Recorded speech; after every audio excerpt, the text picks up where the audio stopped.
اعوذ باللہ من الشیطان الرجیم بسم اللہ الرحمن الرحیم۔ پناہ مانگتا ہوں اللہ کی شیطان مردود سے۔ شروع اللہ کے نام سے جو رحمان و رحیم ہے۔ ہا میم عین سین قاف۔ اسی طرح اللہ غالب و حکیم تمہاری طرف اور تم سے پہلے گزرے ہوئے رسولوں کی طرف وحی کرتا رہا ہے۔ آسمانوں اور زمین میں جو کچھ بھی ہے اسی کا ہے، وہ برتر اور عظیم ہے۔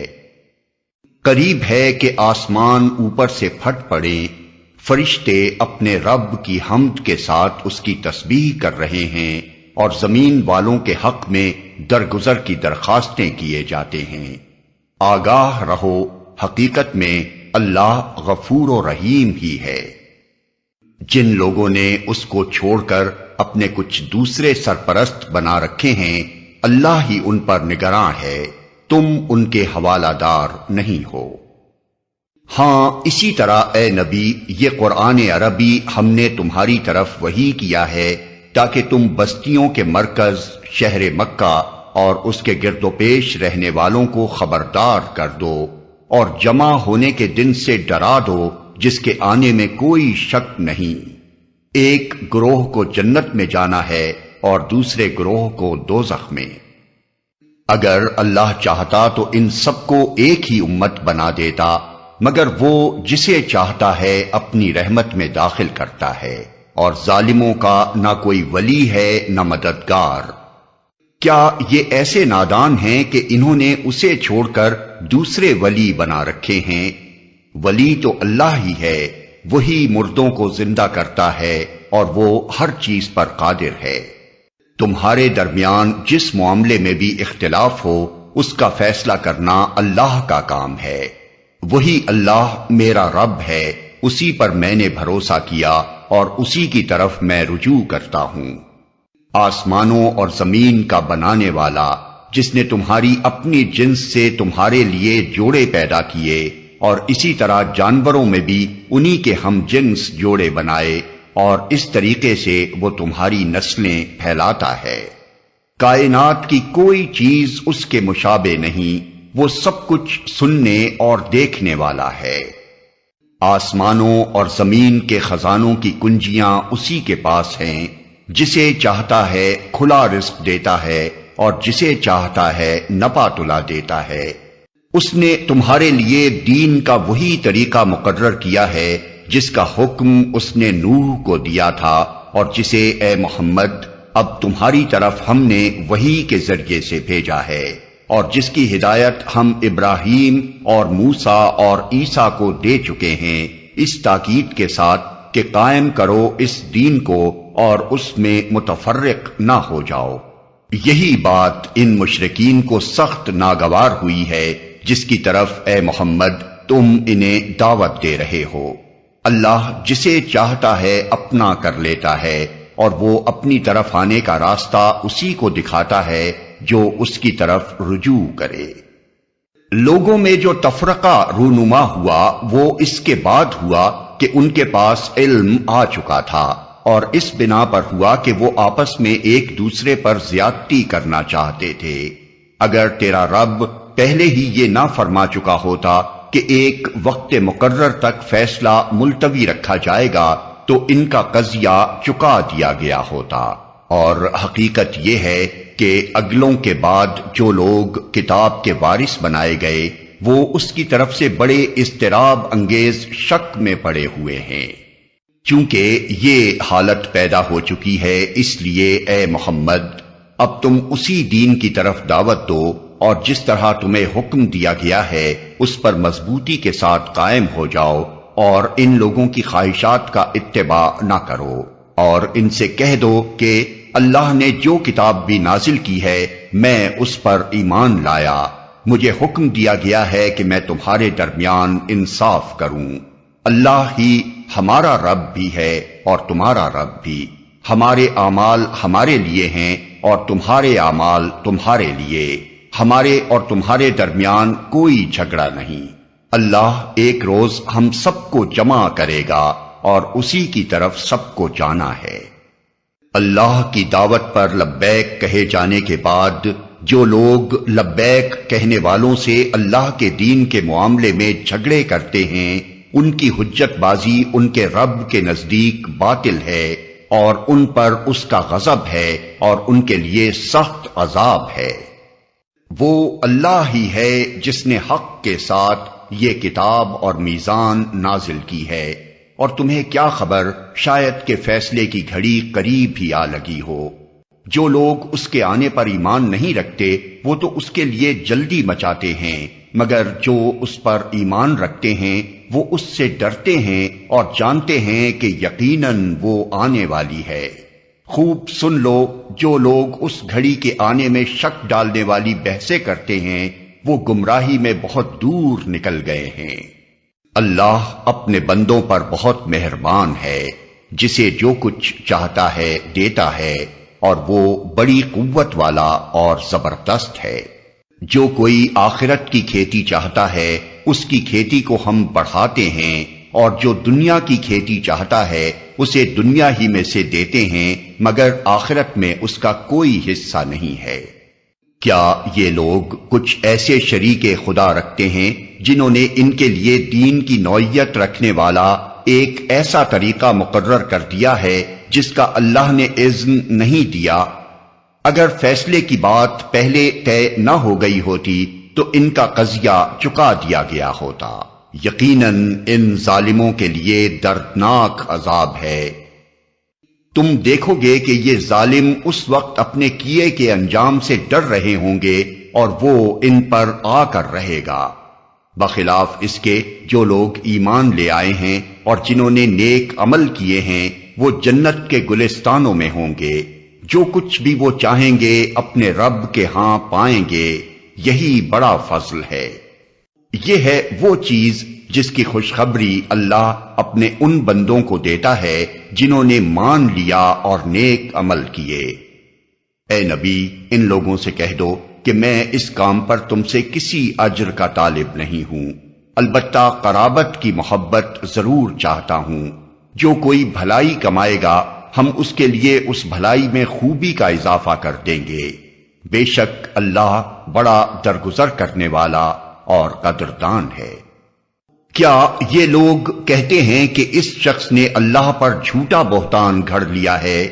اگر اللہ چاہے تو تمہارے دل پر مہر کر دے، وہ باطل کو مٹا دیتا ہے اور حق کو اپنے فرمانوں سے حق کر دکھاتا ہے۔ وہ سینوں کے چھپے ہوئے راز جانتا ہے۔ وہی ہے جو اپنے بندوں سے توبہ قبول کرتا ہے اور برائیوں سے درگزر کرتا ہے، حالانکہ تم لوگوں کے سب افعال کا اسے علم ہے۔ وہ ایمان لانے والوں اور نیک عمل کرنے والوں کی دعا قبول کرتا ہے اور اپنے فضل سے ان کو اور زیادہ دیتا ہے۔ رہے انکار کرنے والے تو ان کے لیے دردناک سزا ہے۔ اگر اللہ اپنے سب بندوں کو کھلا رزق دے دیتا تو وہ زمین میں سرکشی کا طوفان برپا کر دیتے، مگر وہ ایک حساب سے جتنا چاہتا ہے نازل کرتا ہے۔ یقیناً وہ اپنے بندوں سے باخبر ہے اور ان پر نگاہ رکھتا ہے۔ وہی ہے جو لوگوں کے مایوس ہو جانے کے بعد مینہ برساتا ہے اور اپنی رحمت پھیلا دیتا ہے، اور وہی قابل تعریف ولی ہے۔ اس کی نشانیوں میں سے ہے یہ زمین اور آسمانوں کی پیدائش اور یہ جاندار مخلوقات جو اس نے دونوں جگہ پھیلا رکھی ہیں، وہ جب چاہے انہیں اکٹھا کر سکتا ہے۔ تم پر جو مصیبت بھی آئی ہے تمہارے اپنے ہاتھوں کی کمائی سے آئی ہے، اور بہت سے قصوروں سے وہ ویسے ہی درگزر کر جاتا ہے۔ تم زمین میں اپنے خدا کو عاجز کر دینے والے نہیں ہو، اور اللہ کے مقابلے میں تم کوئی حامی و ناصر نہیں رکھتے۔ اس کی نشانیوں میں سے ہیں یہ جہاز جو سمندر میں پہاڑوں کی طرح نظر آتے ہیں۔ اللہ جب چاہے ہوا کو ساکن کر دے اور یہ سمندر کی پیٹھ پر کھڑے کے کھڑے رہ جائیں۔ اس میں بڑی نشانیاں ہیں ہر اس شخص کے لیے جو کمال درجہ صبر و شکر کرنے والا ہو۔ یا ان پر سوار ہونے والوں کے بہت سے گناہوں سے درگزر کرتے ہوئے ان کے چند ہی کرتوتوں کی پاداش میں انہیں ڈبو دے، اور اس وقت ہماری آیات میں جھگڑے کرنے والوں کو پتہ چل جائے کہ ان کے لیے کوئی جائے پناہ نہیں ہے۔ جو کچھ بھی تم لوگوں کو دیا گیا ہے وہ محض دنیا کی چند روزہ زندگی کا سر و سامان ہے، اور جو کچھ اللہ کے ہاں ہے وہ بہتر بھی ہے اور پائیدار بھی۔ وہ ان لوگوں کے لیے ہے جو ایمان لائے ہیں اور اپنے رب پر بھروسہ کرتے ہیں، جو بڑے بڑے گناہوں اور بے حیائی کے کاموں سے پرہیز کرتے ہیں اور اگر غصہ آ جائے تو درگزر کر جاتے ہیں، جو اپنے رب کا حکم مانتے ہیں، نماز قائم کرتے ہیں، اپنے معاملات آپس کے مشورے سے چلاتے ہیں، ہم نے جو کچھ بھی رزق انہیں دیا ہے اس میں سے خرچ کرتے ہیں، اور جب ان پر زیادتی کی جاتی ہے تو اس کا مقابلہ کرتے ہیں۔ برائی کا بدلہ ویسی ہی برائی ہے، پھر جو کوئی معاف کر دے اور اصلاح کرے اس کا اجر اللہ کے ذمے ہے، اللہ ظالموں کو پسند نہیں کرتا۔ اور جو لوگ ظلم ہونے کے بعد بدلہ لیں ان کو ملامت نہیں کی جا سکتی، ملامت کے مستحق تو وہ ہیں جو دوسروں پر ظلم کرتے ہیں اور زمین میں ناحق زیادتیاں کرتے ہیں، ایسے لوگوں کے لیے دردناک عذاب ہے۔ البتہ جو شخص صبر سے کام لے اور درگزر کرے تو یہ بڑی اولو العزمی کے کاموں میں سے ہے۔ جس کو اللہ ہی گمراہی میں پھینک دے اس کا کوئی سنبھالنے والا اللہ کے بعد نہیں ہے۔ تم دیکھو گے کہ یہ ظالم جب عذاب دیکھیں گے تو کہیں گے اب پلٹنے کی بھی کوئی سبیل ہے، اور تم دیکھو گے کہ یہ جہنم کے سامنے جب لائے جائیں گے تو ذلت کے مارے جھکے جا رہے ہوں گے اور اس کو نظر بچا بچا کر کن اکھیوں سے دیکھیں گے۔ اس وقت وہ لوگ جو ایمان لائے تھے کہیں گے کہ واقعی اصل زیانکار وہی ہیں جنہوں نے آج قیامت کے دن اپنے آپ کو اور اپنے متعلقین کو خسارے میں ڈال دیا۔ خبردار رہو، ظالم لوگ مستقل عذاب میں ہوں گے اور ان کے کوئی حامی و سرپرست نہ ہوں گے جو اللہ کے مقابلے میں ان کی مدد کو آئیں۔ جسے اللہ گمراہی میں پھینک دے اس کے لیے بچاؤ کی کوئی سبیل نہیں۔ مان لو اپنے رب کی بات قبل اس کے کہ وہ دن آئے جس کے ٹلنے کی کوئی صورت اللہ کی طرف سے نہیں ہے۔ اس دن تمہارے لیے کوئی جائے پناہ نہ ہوگی اور نہ کوئی تمہارے حال کو بدلنے کی کوشش کرنے والا ہوگا۔ اب اگر یہ لوگ منہ موڑتے ہیں تو اے نبی ہم نے تم کو ان پر نگہبان بنا کر تو نہیں بھیجا ہے، تم پر تو صرف بات پہنچا دینے کی ذمہ داری ہے۔ انسان کا حال یہ ہے کہ جب ہم اسے اپنی رحمت کا مزہ چکھاتے ہیں تو اس پر پھول جاتا ہے، اور اگر اس کے اپنے ہاتھوں کا کیا دھرا کسی مصیبت کی شکل میں اس پر الٹ پڑتا ہے تو سخت ناشکرا بن جاتا ہے۔ اللہ زمین اور آسمانوں کی بادشاہی کا مالک ہے، جو کچھ چاہتا ہے پیدا کرتا ہے، جسے چاہتا ہے لڑکیاں دیتا ہے، جسے چاہتا ہے لڑکے دیتا ہے، جسے چاہتا ہے لڑکے اور لڑکیاں ملا جلا کر دیتا ہے، اور جسے چاہتا ہے بانجھ کر دیتا ہے۔ وہ سب کچھ جانتا اور ہر چیز پر قادر ہے۔ کسی بشر کا یہ مقام نہیں ہے کہ اللہ اس سے روبرو بات کرے، اس کی بات یا تو وحی یعنی اشارے کے طور پر ہوتی ہے یا پردے کے پیچھے سے، یا پھر وہ کوئی پیغام بر فرشتہ بھیجتا ہے اور وہ اس کے حکم سے جو کچھ وہ چاہتا ہے وہی کرتا ہے۔ وہ برتر اور حکیم ہے۔ اور اسی طرح اے محمد ہم نے اپنے حکم سے ایک روح تمہاری طرف وحی کی ہے۔ تمہیں کچھ پتا نہ تھا کہ کتاب کیا ہوتی ہے اور ایمان کیا ہوتا ہے، مگر اس روح کو ہم نے ایک روشنی بنا دیا جس سے ہم راہ دکھاتے ہیں اپنے بندوں میں سے جسے چاہتے ہیں۔ یقیناً تم سیدھے راستے کی طرف رہنمائی کر رہے ہو، اس خدا کے راستے کی طرف جو زمین اور آسمانوں کی ہر چیز کا مالک ہے۔ خبردار رہو، سارے معاملات اللہ ہی کی طرف رجوع کرتے ہیں۔